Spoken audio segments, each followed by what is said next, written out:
¿Qué tal, amigos de Página Cero? Es un placer para mí tener a Luis Felipe Pérez Sánchez. Él es oriundo de de Guanajuato, capital. ¿Qué tal, Luis Felipe? Bienvenido a Página Cero. Muchas gracias a la invitación de Página Cero. Estoy muy contento, muy emocionado por platicar contigo. Pues, ¿qué tal, Felipe?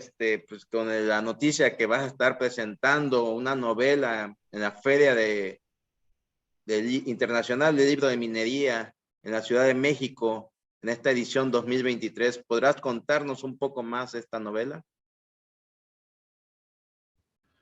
Claro que sí.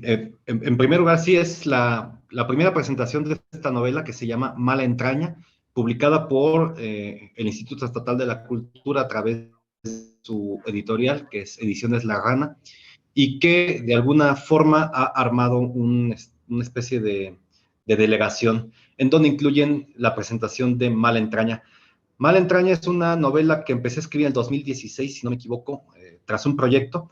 Me parece que lo puedo comentar más como en un recuerdo, es que había leído Los enamoramientos de Javier Marías y una novelita Lumpen de Roberto Bolaño, y tenía la intención de separarme de esa etiqueta que me habían como que me había ganado a pulso, que era la de un escritor autobiográfico. Todos los intentos que tenía en esta novela de Mala Entraña eran separarme de cualquier cosa que no fuera ficción o que tuviera que ver con mi persona o con mi autoficción, que era un poco mi costumbre, mi interés a la hora de escribir. Así que es una protagonista que llega a un momento de su vida más o menos coyuntural, en donde tiene unas horas para esperar y pensar su propia autobiografía, ¿no? O su propia, digamos, forma de recordar su vida y pensar si ha tenido sentido o no todo lo que la ha llevado hasta este momento. Es una mujer en un consultorio esperando que puede ser tal, por supuesto, y eso es un poco el espacio y el hueco en donde se narra la novela y en donde la protagonista rememora y ordena un poco los sucesos de su vida. Una de las cosas que me interesaba en la novela era explorar la relación entre madres e hijas, pensando en este cuento tradicional que es el de Blancanieves, o el que se conoce como Blancanieves, en donde hay una especie de madre madrastra, ¿no? Y una suerte de orfandad.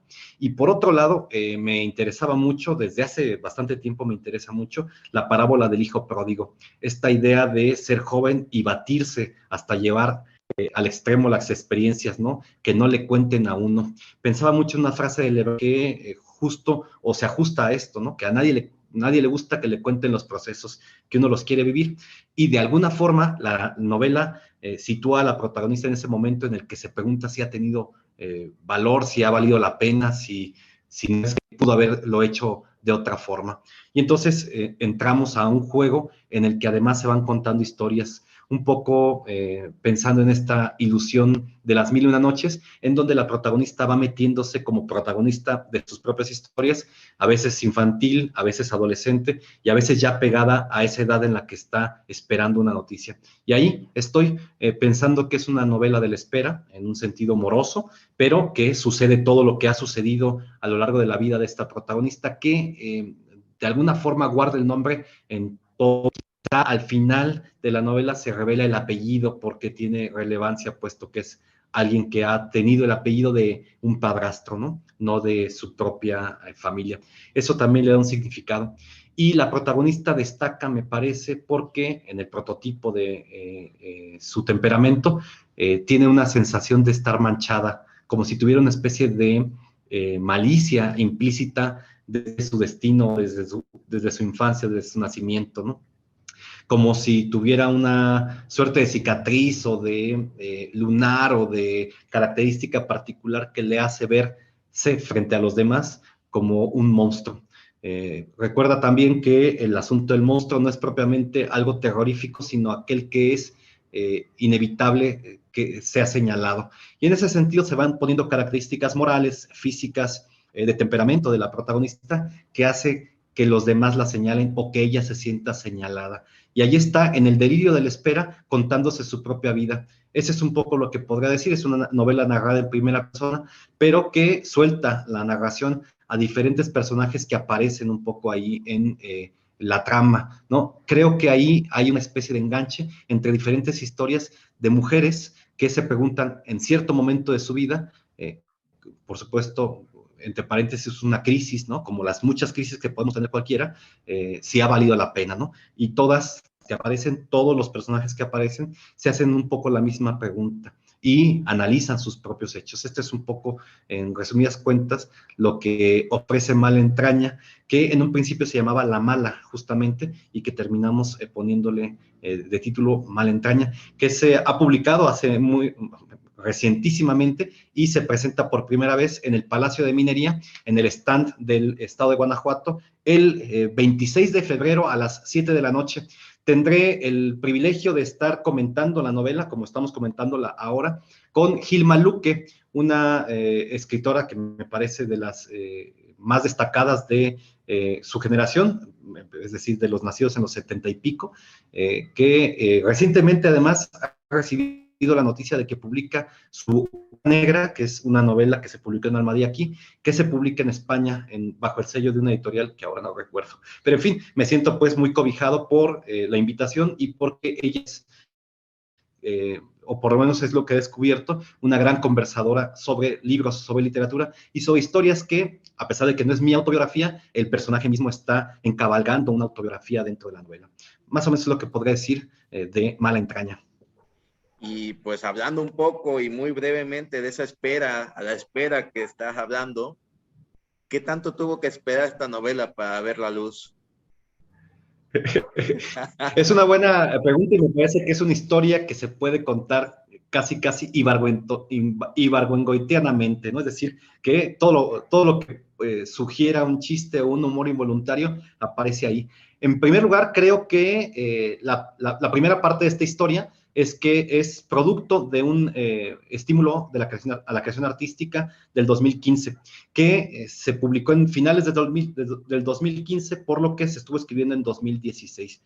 Digamos que el 2016 para mí fue un año de crisis existencial un poco, como creo que todos podemos compartirla, ¿no? Dependiendo de la edad o de las circunstancias. En mi caso, tuve una mudanza más o menos abrupta de Guanajuato a San Luis Potosí y todo lo que sugiere para la existencia de esto fue alimentando la novela, la distancia, la sensación de fracaso, la idea de que estaba muy cerca de los 33, la edad de Cristo, o la de López Velarde, o la de los diferentes jóvenes cadáveres que hay allí, y que de alguna forma alimentan el mito de esa crisis de los 30, me parece que estaba ahí un poco latiendo.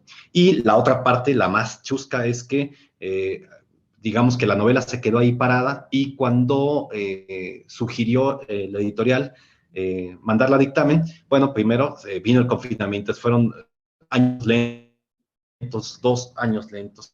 Y después de eso surgieron varias circunstancias, entre ellas que el impresor se vio impedido para hacer su trabajo como tal, ¿no? Entonces, los avisos fueron llegando de pronto con el mismo confinamiento o post-confinamiento. Como todos sabemos, hubo una crisis del papel, por lo que el libro no salía porque no había papel.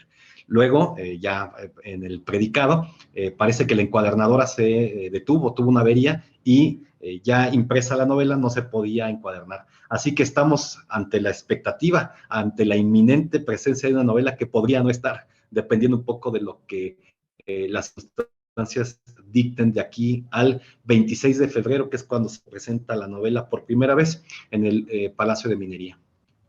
Pues lo has dicho muy bien, a la espera de que se presenten y llegue a tiempo a la feria del libro de minería. No, pues Luis Felipe, te agradezco mucho tu tiempo y que nos hayas dado un primer acercamiento de lo que es esta novela que se va a presentar en la feria. Yo te agradezco a ti por la invitación y por la sabrosa conversación que tenemos dentro y fuera de la entrevista. Me gusta mucho saber que compartimos buenos amigos que además son buenos escritores y escritoras y que eso de alguna forma nos hace pensar en la República de las Letras, es decir, que está desde Irapuato, Guanajuato, que es desde donde hablo, hasta el mismísimo Acapulco, el paradisíaco Acapulco. Te agradezco mucho la invitación y ojalá a tu público lector, que veo que es abundante, le interese saber qué pasa con esta novela, más allá de la presentación del Palacio de Minería, pues hacerla moverse, ¿no? Hacerla llegar hasta allá, hasta donde la pidan o la busquen, porque finalmente encierra un poco la historia de todos, ¿no? Una historia de crisis y de espera ante los problemas y cómo se solucionan, ¿no? Pues es eso, ¿no? Que las letras no tienen fronteras, no conoce más bien conoce territorios y los lectores esperemos llegue a donde más se pueda.